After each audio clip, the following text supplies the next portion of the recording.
नमस्कार दोस्तों, स्वागत है आपका खबरनॉमिक्स में। उम्मीद करता हूँ आप सभी कुशल मंगल होंगे। अगर आप इस चैनल पर पहली बार आए हैं तो इसे सब्सक्राइब करिए और वीडियो पसंद आए तो लाइक का बटन भी ज़रूर दबाइएगा।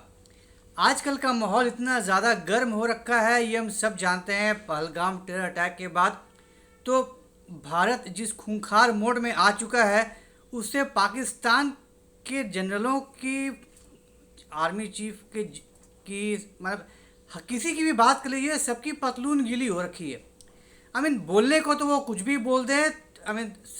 कैमरा के सामने तो नहीं दिखा सकते कि हम डर चुके हैं, हमारी हालत ख़राब हो गई है। तो बोलने के लिए तो गीदड़ भपकी देते रहते हैं, चौड़े होते रहते हैं। लेकिन सच्चाई तो यही है कि हर किसी की पतलून गीली हो रखी है, हालत ख़राब हो रखी है पाकिस्तानियों की।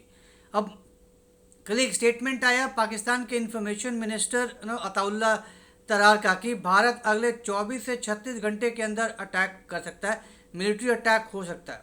अब उनको पता चल चुका है कि अब पिटाई पड़नी तय है। अब इस बार भारत कोई मोड में नहीं है कि बस कोई कोई सर्जिकल स्ट्राइक करके शांत हो, जैसा लास्ट टाइम हुआ था कि टेरर अटैक हुआ तो इंडिया ने सर्जिकल स्ट्राइक कर दिया, बालाकोट स्ट्राइक कर दिया, 500 आतंकवादियों को मार दिया और मामला रफा दफा हो गया। इस बार वो केस नहीं है। इस बार आर पार की लड़ाई होगी और भारत ने ठान लिया है, मोदी ने बोल दिया है कि बस इनफ इज़ इनफ। इस बार अब फैसला होकर रहेगा। इस बार जितने भी ज़ख्म दिए हैं पाकिस्तान ने अब तक, उन सारे ज़ख्मों का फाइनल हिसाब होकर रहेगा। अब कैबिनेट कमिटी ऑन सिक्योरिटी, जो सीसीएस कमेटी थी, वो बैक टू बैक मीटिंग्स हुई हैं और इससे पहले आज तक कभी भी इस तरह की सीसीएस की मीटिंग्स नहीं हुई हैं बैक टू बैक इतनी जल्दी। तो इसी से साफ पता चल रहा है कि भारत अब पूरे मोड में आ चुका है, पूरी तैयारी हो गई है, डिस्कशंस हो गए हैं। प्राइम मिनिस्टर मोदी ने सेना को फ्री हैंड दे दिया है कि हम आपको फ्री हैंड देते हैं, आप आतंकियों से आपको जैसे लड़ना है आप लड़ो। What does that mean? Army को फ्री हैंड मिल चुका है, यानी आर्मी जब चाहे, जब उनको सही लगेगा कि अब ये मौका सही है, वो अटैक करेंगे। तो अगले पाकिस्तानियों का ये डर, ये खौफ कि अगले 24 से 36 घंटे के अंदर इंडिया अटैक करने वाला है, ये अब लग रहा है कि अब ये बात सच हो जाएगी और कुछ ना कुछ तो बड़ा होने वाला है। मतलब अब पाकिस्तान का नक्शा बदलने वाला है अगले कुछ दिनों में। अब देखिए, अब ये तो हो गई इंडिया की तरफ से। पाकिस्तान की तरफ जो खबरें आ रही हैं कि अब उनके अभी लड़ाई शुरू नहीं हुई है और उनके एक के बाद एक फाइटर जेट्स क्रैश हो रहे हैं। F-16 क्रैश हो गया। मीडिया बता रही है कि जी उसका तो इंजन में कुछ गड़बड़ी आ गई थी इसलिए क्रैश हो गया। अरे भाई, F-16 है, one of the best fighter jets in the world.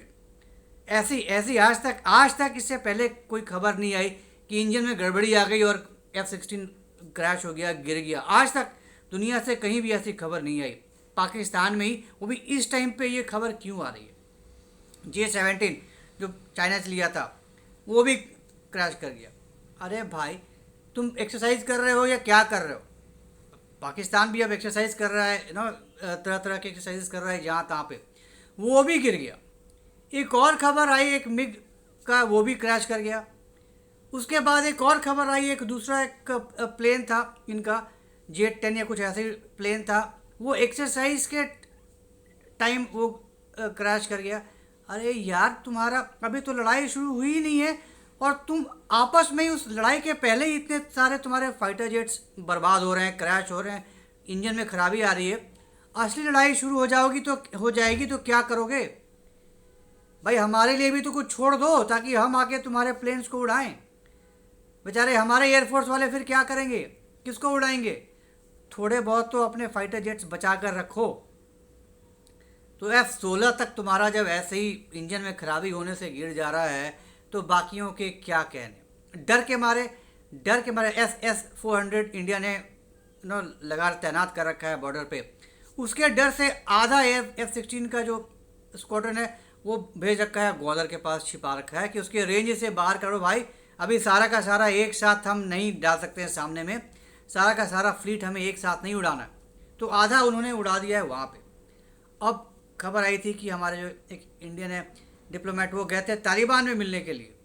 अब भैया भारत पाकिस्तान में ये सब इतना टेंशन हो रहा है, युद्ध की तैयारियां हो रही हैं, भारत तालिबान किस लिए गया था मिलने के लिए? भाई साहब तालिबान वो इसलिए गया था क्योंकि इधर इंडिया ठोकेगा इधर से और उधर तालिबान ठोकेगा पाकिस्तान को। हम सब जानते हैं तालिबान और पाकिस्तान में बिल्कुल नहीं बन रही है, बिल्कुल दुश्मन हो रखे हैं, जब तक बॉर्डर पे ठोका ठोकी चलती रहती है। अब इनकी बड़ी सेना, a big part of the army is on that front, जो अफगानिस्तान को रोकने में लगा हुआ है, वहाँ पे भिड़ने के लिए लगा हुआ है। अब अगर इधर शुरू हो रहा है, अब दिखा रहा है जी मूवमेंट हो रही है, सेना को अब इधर शिफ्ट किया जा रहा है। भाई साहब कहीं से कोई ज़मीन से निकल के थोड़ी आ रहा है, या रिजर्व में कहीं बंकर में बैठा था वो निकल कर आ रहा है, वो उसी तरफ से आ रहा है, इस तरफ इंडिया की तरफ। अब भाई साहब अगर वो फ्रंट अगर ढीला पड़ रहा है अफगानिस्तान की तरफ, तो अफगानिस्तान को और क्या चाहिए, ठोकना तो है ही उसको। अब इंडिया ने भी जाकर समझा दिया कि भाई यही मौका है, मैं इधर से ठोकूंगा तो उधर से ठोक, दोनों मिलकर दो तरफ से ठोकेंगे पाकिस्तान को। तो और पाकिस्तान को भी पता चल चुका है। अब आसिम मुनीर के बारे में बोला जा रहा है, मीडिया से खबरें आ रही हैं कि Asim Munir is in MIA, मतलब मिसिंग इन एक्शन। वो उनका पता नहीं है, वो भाग गए हैं, देश छोड़कर भाग गए हैं, किसी बंकर में जाकर छिपे बैठे हैं, घर में दुबके पड़े हैं, अपने पता नहीं। तो भाई साहब जिस सेना का मुखिया, आर्मी इन चीफ का ही अता पता नहीं है, ऐसे टाइम पे ये जानते हुए कि अगले 1-2 दिन के अंदर में भी शायद अटैक हो सकता है भारत की तरफ से, कहाँ है भाई तुम्हारा आर्मी चीफ? तुम्हारी आर्मी ऐसे ही रिज़ाइन कर करके भाग रही है। पहले 2500 रिज़ाइन करके भाग गई, फिर 5000 रिज़ाइन करके भाग गई, अब अभी तो और बचे हैं, अभी अब और कितने आएंगे अभी तो देखने वाली बात होगी।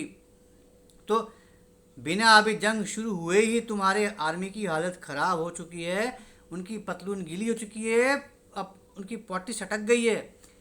पानी हमने वैसे ही रोक दिया है, रोकने की धमकी दी है, पहले रोकने की धमकी दी फिर पानी छोड़ दिया। अरे तुम्हारी हालत ऐसी हो जाएगी पाकिस्तानियों की टट्टी धोने के भी पानी नहीं बचेगा तुम्हारे पास, इतना हु हा कर रहे हो ना, बैंड बजेगी तुम्हारी, चुन चुन कर मारेंगे तुम्हें। तो अब ले लिया है पंगे तो ले ही लिया है, अब इसका जवाब तो मिलेगा ही मिलेगा। इस बार इंडिया शांत नहीं बैठेगा, बस 1-2 सर्जिकल स्ट्राइक करके नहीं बैठेगा।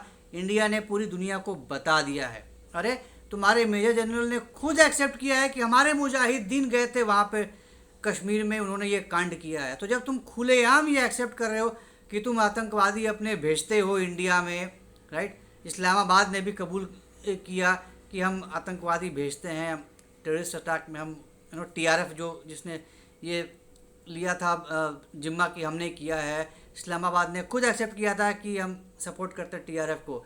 जब तुम खुलेआम एक्सेप्ट करते हो कि तुम टेररिस्ट को सपोर्ट करते हो, तुम्हारे भेजे हुए टेररिस्ट हैं, तो फिर अब जब इंडिया रिटेलिएट करने को पूरी तरह तैयार है तो तुम्हारी क्यों फटी पड़ी है, क्यों हालत ख़राब है तुम्हारी? अरे इतनी मर्दानगी है तो आओ ना, सामने भिड़ो, जंग ना सीना तान के बोलो कि कोई बात नहीं हम हैं, आ जाओ, हाँ हम टेररिस्ट भेजते हैं, क्या उखाड़ लोगे, आ जाओ हम तैयार खड़े हैं।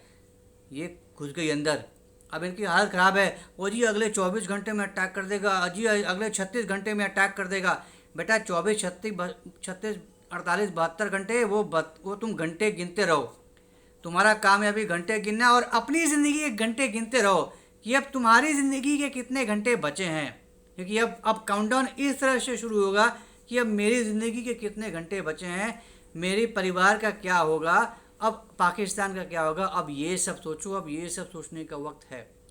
तो अब डू और डाई वाली सिचुएशन आ गई है, इंडिया के तरफ से कभी भी कुछ भी हो सकता है। अब बस अब just a matter of time, अब ये 24, 36, 72 घंटे ये just a matter of counting, ये घंटे गिनने वाली बात रह गई है।